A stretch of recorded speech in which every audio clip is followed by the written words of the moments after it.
in the discussion we had last time, we talked a little bit about the appeal of socialism. And one of the questions was, how is it, why is socialism appealing to Latin America?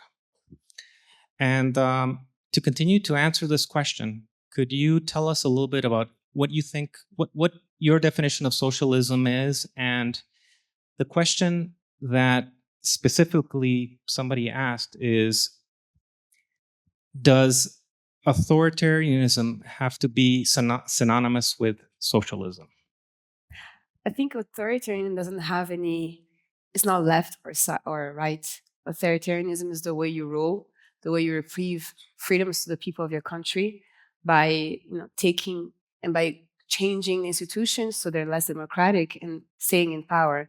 And that we have seen in the world, that whether you're on the left or you're on the right of things, it doesn't matter. So I think that autocracy and dictatorship does not have a political leaning.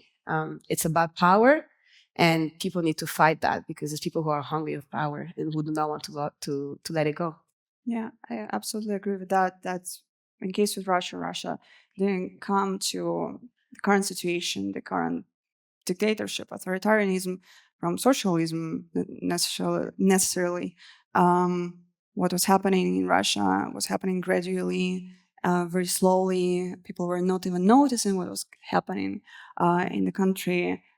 This is how quite often dictatorships work. So yeah, I absolutely agree with this, that it can happen in a different way. It's hard to answer the question why it's so appealing in Latin American countries. What's your opinion on that? I think the rise of the idea of preferring socialism, I think not just in Latin America, but then even in North America, even in the United States and Canada, I myself as a college student right now is seeing that trend becoming increasingly apparent. And I do think one of the reasons why was that a lot of us, especially people of our generation, of my generation, and even students who are younger than me, have never experienced the brutality and then the human sufferings that have been caused under the many examples of socialism. And I think that also contributes to the reason why it is so important that the Human Rights Foundation and then UFM and then obviously other platforms are organizing, creating spaces like this for us, the people who have that lived experience of, in my case, suffering from the socialism with Chinese characteristics, to tell our stories and then to really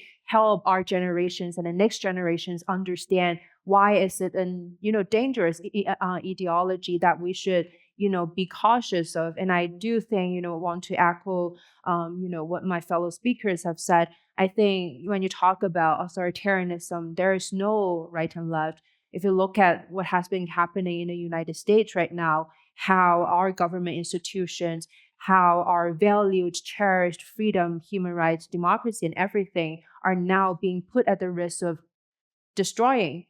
I think that really exemplifies, the fact that authoritarianism doesn't have a right-leaning or left-leaning preference. People tend to tag certain words to try to make concepts seem a little bit more palatable. For example, North Korea is officially called the Democratic People's Republic of Korea. and your expression says everything.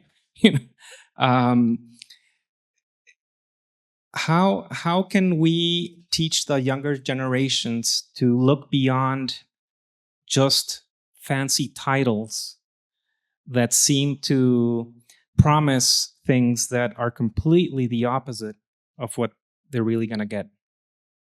I think that developing critical thinking is very important, first of all.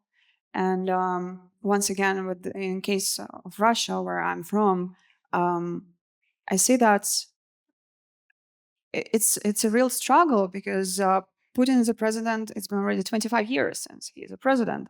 And there's an entire generation that was born.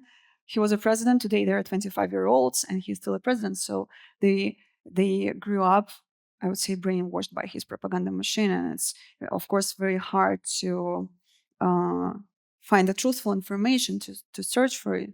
And I think only critical thinking will lead to this urge of searching for alternative sources of information. And I think that in our specific case, it's very important that families contribute to that, and don't allow their kids to believe whatever they are exposed to.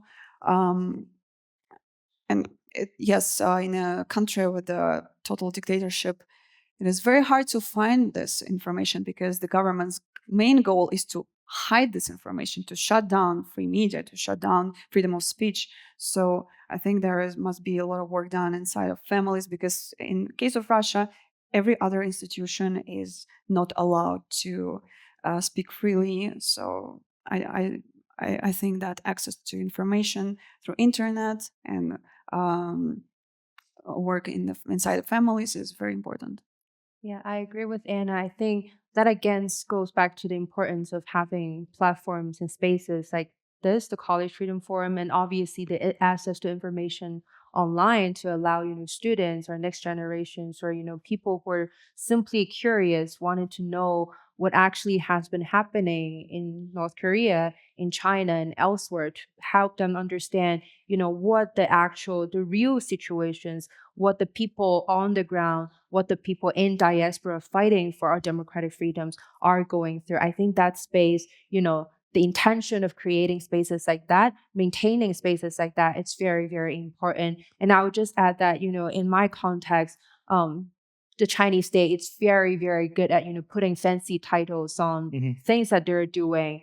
When they were sending riot police to oppress the protests in Hong Kong, they say we're maintaining, social harmony and stability. When they're putting the Uyghur populations in East Turkestan, or we know as Xinjiang, in concentration camps, they say we're eliminating terrorism. When they are, essentially eliminating the existence and the legitimacy of His Holiness the Dalai Lama, the spiritual leader of Tibet, they say that it is because that they wanted to be able to ensure the political stability inside of Tibet. So I think having that access of information to real information and lived experiences and stories of people like us, people who are still on the ground, that allows the world, that allows the international audience to actually understand what is actually going on behind these fancy titles, and helping them to have access to the narratives from the people in opposed to narratives created by state governments and powers. I think that's very important. Excellent, excellent. So a great emphasis on critical thinking as well, which I think is critical. Anna, what is the future of Russian opposition following the imprisonment of key figures? Recently, we've heard of Alexei Navalny's struggles. What do you see this going to? I cannot predict the future. I just believe that we should continue the work we're doing, and we shouldn't give up on fighting, because this is the goal of the regime, is to make us give up. And of course, with the death of the leader of Russian opposition, with his murder, it got harder for us, but nothing has changed in terms of our main goal. Our goal is to make Russia a free country, is to establish their fair elections, and to get rid of Putin's dictatorship. So we're just continue doing our work with or without Navalny. We still hope that we'll win. And now we have another leader of our movement, which is Yulia Navalny, his widow. So we don't lose hope, and I encourage everyone who is facing struggles when fighting for democracy. It's always hard, it's always challenging. Sometimes it seems like nothing is getting better, but if you will give up, then nothing will definitely get better. So just we're continuing our work. Anaïse, you mentioned during your talk about the amount of humanitarian aid that reaches Rwanda. Does this aid actually help, or is it used for alternate purposes? You Could you expand a little bit further on that, please? Yes. So money is fungible, So a lot of the aid that Rwanda has received, some has gone, of course, to help the people of Rwanda. But when you look at the magnitude of aid that it has received and where Rwanda stands today in terms of key indicator, one asks questions: where did the money go? Unfortunately, the leader of our country, Paul Kagame, has been looting the country with his cronies, his oligarch around him. But also, this money is used for big media campaign like Visit Rwanda, that many of you guys may have seen when you watch football matches in Europe. And this money is used to change the perspective of what's happening in Rwanda. And going to your question, you said about the big using big names and big words to change to trick people. Is like, people see Visit Rwanda and they don't look further. And so my call to action, is when you see a small country like Rwanda, sponsoring these major clubs, how does that happen? And I call students to look into the media, read. Today we're in the age of information, and if you're in a free country, you have access to this information. So educate yourself on that. And so in Rwanda, the aid, sadly, is not going to the people that need the aid the most, and it's remaining among the people around the president. This is a question for all three of you. Do you think democratic nations with economic agreements with mainland China support authoritarianism? I was going to say absolutely. I think aid to China and bilateral relationships with other not free country is the reason why these people continue to do what they're doing. For the case of Kagame, despite knowing the fact that he's a dictator, he's been welcomed in Europe, in the United States, and many other places around the world. And he's been essentially put up to where he is today with the support of free country. And this is why when we advocate for our causes, we also are calling for people in this free country to remember your freedom and to remember your rights, and to call the leaders of your country and ask them, why are you working with these dictators? Why are you working with this authoritarian? We didn't put you in power. We didn't vote for you so you can allow dictators around the world to stay in power and to continue oppressing others. And so people have a lot of agency, and you have to remember that. Yeah, I think absolutely. Over the past few decades, we have seen how the Chinese Communist government, essentially putting so much emphasis and effort into the Belt and Road Initiative, through that trying to coerce and to allure all the countries participating to become a partner of the Chinese state, not just in terms of economic and business agreements and collaborations, but then also at the same time in terms of political alignment. They expect that when I allow you to, become a beneficiary under the Belt and Road Initiative, that politically you are also going to align with our stance on eliminating the Uyghur identity, to align with our stance of, isolating partners of the United States and the Western democracy, and then to align with us when we are talking about, eliminating the identities of Hong Kongers, and then to eventually, turn Hong Kong into another ordinary mainland city. I think when you talk about trade or any kinds of economic agreements with China or any collaboration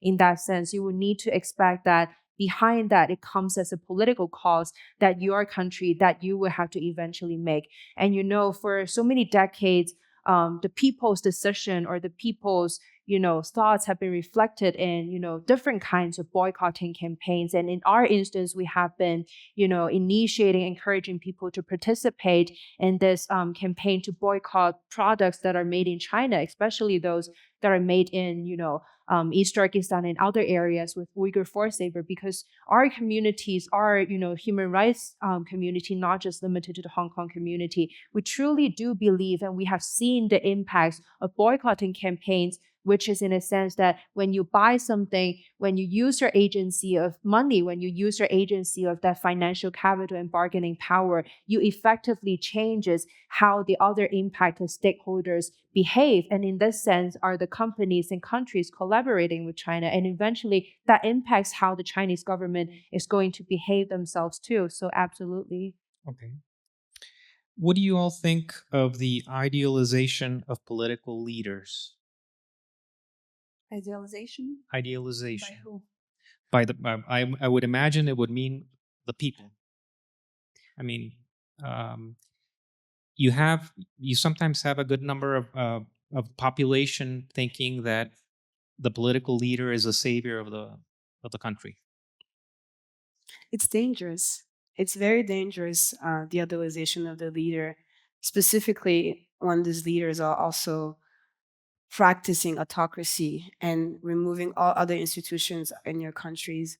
For the case of Rwanda, Rwanda was colonized like many other countries around the world. It's a small country in Africa. We are often pushed on the side, and having a leader like Kagame who can use the weakness and use the vulnerability of the youth to get in and give them pride because he's fighting against the West, even though he's doing so many bad stuff against them. It's dangerous because it's distorted. People believe that these leaders are looking out for them when instead they're not. And we're seeing the rise of that all around the world. And when that continues, we start not paying attention to the institution that we put together. We say, oh, it's okay if they don't respect this rule. Like we're seeing in the United States right now, they're making executive orders without following the constitution or the law, and this is happening slowly, and it can lead to very dark places if it's unchecked. Yeah, in case of it's an authoritarian regime, then all power is held is in the hands of one person, and people are just scared that if that person is not in power anymore, then all system will collapse. They got so used to the fact that the systems are held by this person and he's controlling it, so they don't know what is an alternative. They prefer to believe that this is better than something else, and this is what's happening in Russia right now. Even those people who don't support Putin, since it's been already 25 years, they never seen any other leaders. They are afraid that if Putin loses power, then systems will collapse in the country. So they just prefer to idealize him as a good leader or whatever else, just because of fear that everything will collapse. I think there is no, black and white answer to that question. I think there are both pros and cons to, having an idealized leader in any kinds of social movements. And in my opinion, I think back in 2014, when the Umbrella Revolution happened in Hong Kong, this, huge following and international attention that was gathered on the protest leader Joshua Wong, that did attract Hong Kong unprecedented international attention that our movement at the time needed. And without that international attention at the time that was galvanized by Joshua, I would say, I don't think our movement would have lasted so long without that kind of international support. But I do agree that, in a lot of contexts, especially when it comes to social movements, having that one idealized leader is very, very dangerous for different reasons. First, it gives the, authoritarian regimes an easy target to crack down on. Once, smearing campaigns happen, defamation campaigns happen, your movement is going to lose a lot of momentum.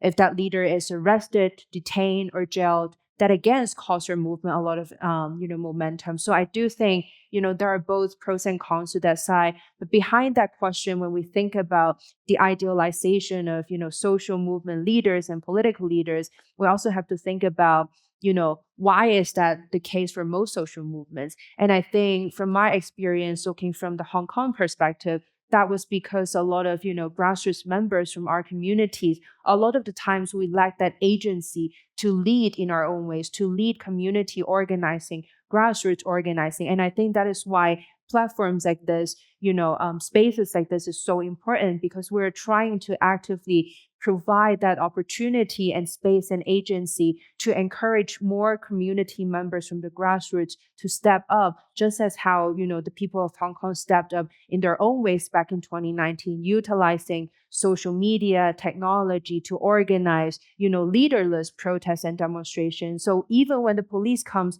they can't identify organizers and they can't crack the protest down. And I think that's a very important thing that we as a human rights community need to actively reflect and work on. There's a question here that makes me think a little bit about what happened after 9/11. And the question reads like this. In which case can freedom and security come into conflict?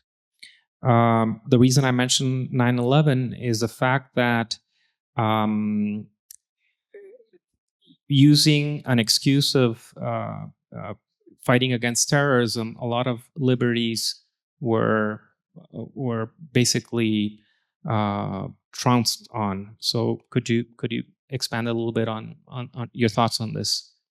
Yeah, I think that this topic is very tightly connected to the one that I covered today at my keynote talk when I was talking about freedom money.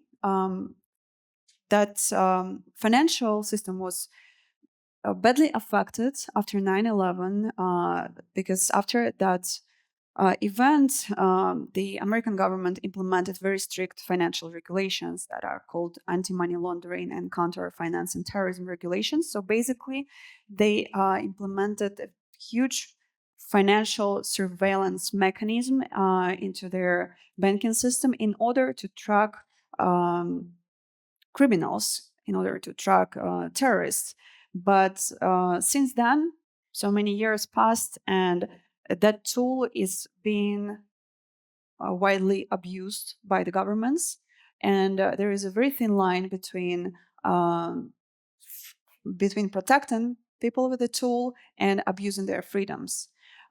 So activists like me, for example, I have a Russian passport, and living in exile, I cannot open a bank account with my passport in the West because of these very regulations. I'm from an unwanted country, and I cannot use the system just because it works this way, and I don't have a freedom. I don't have access to money because of this. And there are so many cases like mine. And dictators, knowing that those systems are abused, they take advantage of it. So let's say Putin knows that those countries, they collect information and all data about financial transactions, so he can just ask them to provide them financial information about my transactions. And they obey and they do it, and the information leaks, and I will be in danger, or any other activist freedom fighters. So there is a very thin line between that, and we're trying to find a balance. And I do a lot of advocacy in this very field. I meet Western authorities and regulators, and I explain them when exactly they cross this line. And because it's very dangerous. It's very dangerous, and this is something that can turn democracy into authoritarian system. And if I can just add a point on that, I agree with Anna. It's a very fine line. Security should not come at the cost of freedom of the people. And since 9/11, a lot of dictators around the world have used terrorism as a way to go and fight, actually go against the people and take away people's freedom. This is what's happening in Rwanda now. Kagame says that he can go to other countries and go find terrorists, and anybody who's questioning him is questioning the security of the country and essentially a terrorist. And so there's a very blurred line of what that means. And many dictators have learned that if I use the word fighting against terrorism, then I'm protected because I'm fighting for security. But what that means really in their language is taking away the freedom of their people and around the world. And so it has grown in a very, very dark path, this fight against terrorism, because it's been abused by many, many, many people around the world, and also, democratic countries as well too. And so we have to rethink as a society, as a community in the world, of what security means and what freedom means. And they cannot be at the cost of each other. Your comments once again reinforce the importance of critical thinking and realizing that the use of language sometimes hides the true meaning of what's behind it. Exactly. Yes. This is a question for Joey. can you tell us more about the secretive Chinese police stations in foreign countries? How did they avoid detection and suppress the Chinese abroad? Sure. So talking about the secret police stations that are controlled essentially by the Chinese Communist government, there have been reports coming out from international media outlets starting from around 2 years ago that they have found that the Chinese Communist government, through the connection of state-affiliated organizations all across the world, have set up secret police stations in many, many democratic countries, including in New York and then including in Europe. And through these secret police stations, they have been using them essentially as an agency to spy on, first of all, pro-democracy dissidents. They have been collecting information about these pro-democracy dissidents, as in who have been communicating with them, who have been having relationships with these people. And with that information, they have been, investing that information into what we call hostage diplomacy. Essentially, they have been identifying these dissidents' family members who are still back home in China. And then through that connection, they coerce their family members into making phone calls to these dissidents, having them to say that if you do not stop your activism overseas, I am going to be thrown into prison in mainland China, or that your kids back home would not be allowed to even go to school because of your activism overseas in China. Mm-hmm. And then the other very important thing that these secret police stations have been doing in collaboration with these state-affiliated organizations supported by the Chinese Communist government itself, or by the Chinese embassies across the world, is to conduct massive propaganda campaigns in the interest of the Chinese state. And that would include, glorifying, beautifying the impacts of the Belt and Road Initiative.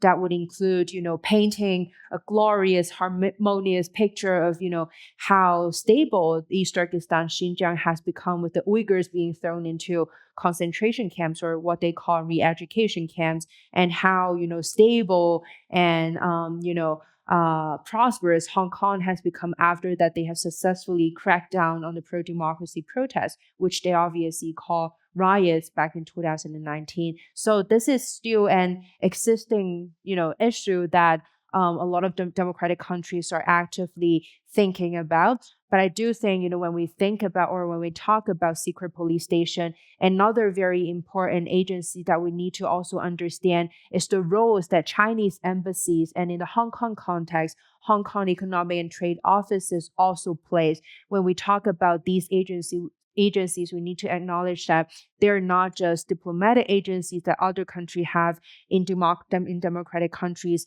which act as purely a democratic institution that performs, diplomatic collaborations, foster economic or business ties, but that they are actively, conducting propaganda and helping to expand China's scope of illiberal influence across the world. Anna, in one of your previous answers, you mentioned family and the importance of family in fighting for liberty and in having the correct values being transmitted to your children and to the rest of the family. This is a question for all three of you. We've seen authoritarian governments attack the family. And it's very prevalent in history, where they've tried to disintegrate the family and to take charge of the children, and to take away the power of parents to decide what the correct upbringing would be for their children. Could you talk to us a little bit about your experiences with that, or your thoughts on that? Yeah, unfortunately, this is something that is happening right now in Russia. That the education that is provided by Russian state schools to our children is completely controlled by the government, and the content that the teachers give is very, very limited and, of course, full of propaganda. And in case if teachers do not support the regime, they get fired. So they don't have freedom of speech, and they are not allowed to tell the truthful information to the kids at schools. And in case if families try to influence and families try to explain to their children at home that the information you receive at school is a lie, and it's happening because of the regime, and we don't support it. So in case if that child goes back to school and tells a teacher that his or her parents do not support this and do not agree with the teacher, then the parents will be in danger of losing the kid. They can get arrested for being against the regime, and there are so many cases like this happening in Russia now, and this is what's happening. But I don't know what the solution is. Like, only being very careful. But now families feel very unprotected. There is no institution that can protect families from this. So I know that many families prefer just not to tell anything to their kids, just because they're afraid to lose their families. Yeah. This is also happening in Rwanda. When the regime took power after the genocide, they essentially rewrote the history books in the way they wanted to. So education is in their perspective.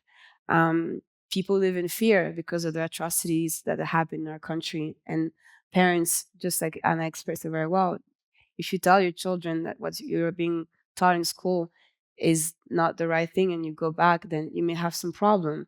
We say in Rwanda that walls have ears because of the fear that Kagame has put in our community, in our country. People, wife and the husband, don't even talk about some issues of fear that something can happen. And so that means that a big generation, also like us, now many people who are in their 30s have only known one person leading the country. So this generation is fed false information, not being fed real information, and at the same time too, they're exposed to these propaganda that the country is putting outside of the world, and it's very hard to break that cycle. And it's something that's gonna have impact on generations to come. And that's why, again, I think it's really important that we leverage social media and other media out there, because despite that, at least thankfully yet in my country, people still have access to that, to social media and education. So when students and young people see from outside the world, they can ask questions. And so you can talk to them and they can talk to you. So there's different ways to get about it, but I'm very worried about the future generations because of that. I would like, with the time that we have remaining, for each one of you to think of a message that you would like to send the students that we have joining us today. What is something that you wish somebody in your position would have told them or would have told you when you were their age? What would be a message that you would want to leave them with today? I think that I would have been grateful if someone told me earlier that being aware of what's happening in the world is very important, and staying interested in politics of your country, of neighboring countries, and believing that you can make change, real change. You can make impact, and if you choose this path of fighting for the better future, for freedom, you must be aware that it's not an easy path, but it's very rewarding, and you will never regret doing it. So if you would like to contribute to any cause, it's a great thing to do, to contribute to freedom of freedom and democracy in the world. I think my message would be that, it's always the hardest to take the first, tiny steps towards doing something. And that was also my case when I first became a student activist. It always seemed so hard for me to actually organize something and do something meaningful that would contribute positively to my movement, to my home, to Hong Kong, the cause that I am defending. But I do want to say that once you started, once you took that tiny baby step, which I think in today's context, which is coming to this forum, I think that would have already given you that amazing momentum that you can build on. And for something that I wish someone would have told me when I was, at the age of being in the audience was that I wish someone had told me how powerful I could be. If someone had told me that I could be so powerful that the Chinese Communist government is so scared that they have to post an international arrest warrant for me when I was 15 years old, I would have started fighting them at 15 years old, not when I was 20 years old. So that's a message that I want to tell everyone in the audience and perhaps those who are watching from online, that your tiny action is going to become something very, very, very powerful that could really impact and that could really drive changes in your society, in your community. So don't think too much about that. Start doing that, and eventually you're going to see the results. I would agree with everything the lady said. I would also add that, in times where you think that everything is against you and everything is so bad, there's so many wars, there's so many dictators, there's so many freedoms being taken away, don't give up hope, because our humanity is much stronger than these dark things. And I believe that there are more good people than bad people, and together, on the good side, we can make a change. And that change starts with you. And just like Joey said, I wish that when I was a student listening to similar talks like this, I would have believed and known that I also can be the change and can be powerful. You have agency, you have a voice, you can use it, and it can go a long way. And together with people around us, the humanity can grow and can be stronger. Excellent. I want to thank all our speakers today, Anaïse, Joey, Anna.